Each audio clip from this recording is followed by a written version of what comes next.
তাদেরকে গণহত্যার প্রতিবাদে আজকে সারা পৃথিবীতে যেভাবে মুসলমানরা ফুসে উঠেছে তারই অংশ হিসাবে আজকে চাটখিলের এই রাজপথ চাটখিলের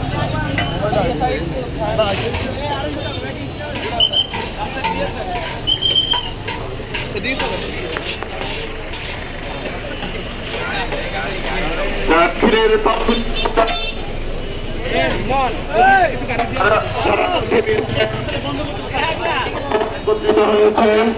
আজকে যারা সংগ্রামে উপস্থিতি এই ময়দানে উপস্থিত হয়েছেন, আমরা স্বল্প সময় সুশৃঙ্খল ভাবে কর্মসূচি পালন করব এবং গাড়িগুলো রাস্তায় সচল রাখবো। আমাদের সামনে সম্মানিত বেশ কয়েকজন আলেম উলামা এবং স্থানীয় নেতৃবৃন্দ উপস্থিত রয়েছেন। আমরা স্বল্প সময় সংক্ষিপ্ত পরিসরে করেন তাদের আলোচনা শুনব। সম্মানিত আজকের তৌহিদি জনতাকে সুশৃঙ্খল ভাবে কর্মসূচি পালন করার জন্য অনুরোধ করছি।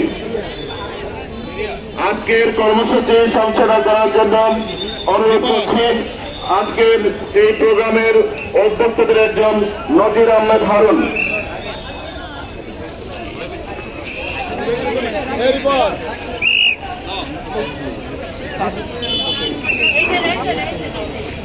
বিসমিল্লাহির রহমানির রহিম।